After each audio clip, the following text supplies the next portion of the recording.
देखिए क्वेश्चन में 26 में चलते हैं। इस क्वेश्चन में क्या कहा गया है, a particle having a charge 2 × 10⁻⁻4 coulomb is placed directly below and at a separation of 10 centimetre from the bob of simple pendulum at rest. The mass of the bob is 100 gram. What charge should the bob is given so that the string becomes loose.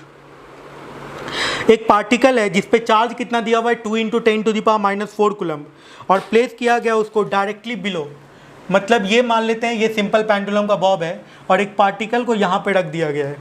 अब ये जो distance है directly below, मान लेते हैं ये separation d दिया हुआ है, ये सेपरेशन कितना दिया हुआ है d, इसका मास m है तो नीचे mg लगेगा, इस पे चार्ज q है, ठीक है, इस पे चार्ज कैपिटल Q है। तो ये जो ऊपर फोर्स लगाएगा इस स्ट्रिंग में टेंशन लगेगा और ऊपर क्या लगेगा इलेक्ट्रोस्टैटिक फोर्स। इलेक्ट्रोस्टैटिक फोर्स का वैल्यू क्या हो जाएगा Q बाई डिस्टेंस का स्क्वायर d² और नीचे mg लगेगा, ठीक है। तो इक्वेशन क्या बनेगा T plus Q by d² that is equals to क्या हो जाएगा mg के बराबर हो जाएगा। क्लियर है ये पॉइंट। अब एक पॉइंट समझिए, कहा जा रहा है कि स्ट्रिंग लूज हो जाए। स्ट्रिंग लूज होना मतलब क्या, टेंशन का वैल्यू 0 हो जाना, और टेंशन का वैल्यू यदि आप 0 कर दीजिएगा तो आसानी से आप कैलकुलेट कर सकते हैं कि चार्ज का क्या वैल्यू आएगा, है ना। सारा वैल्यू दिया हुआ है, चार्ज का वैल्यू जो ये जो चार्ज है कैपिटल Q का वैल्यू दिया हुआ है, कैपिटल Q का वैल्यू कितना दे रखे हैं 2 × 10⁻⁻4 कूलम, ठीक है। और डिस्टेंस d का वैल्यू दिया हुआ है 10 सेंटीमीटर, 1/10 मीटर दिया हुआ है, 10 सेंटीमीटर दिया हुआ है, मीटर में लिखेंगे, ठीक है।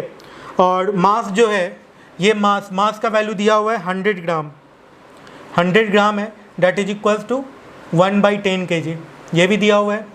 सारा का वैल्यू दिया हुआ है, आपको क्या करना है Q का वैल्यू कैलकुलेट करना है। तो T का वैल्यू जैसे ही 0 कीजिएगा तो इक्वेशन क्या बन जाएगा, इक्वेशन बन जाएगा K का वैल्यू 9 × 10⁹, Q का वैल्यू कितने के बराबर हो जाएगा 2 × 10⁻⁴, ठीक है, 2 × 10⁻⁴ KQ, और Q जो कैलकुलेट करना था, और बाई डिस्टेंस तो 1/10 का स्क्वायर, तो 1/10 का स्क्वायर हो जाएगा यहाँ पे, ये हो जाएगा KQ का वैल्यू, इसका वैल्यू आ गया and that is equals to क्या हो जाएगा mg। m का वैल्यू कितने के बराबर है 1/10, और g के जगह पे क्या लिखिएगा 9.8।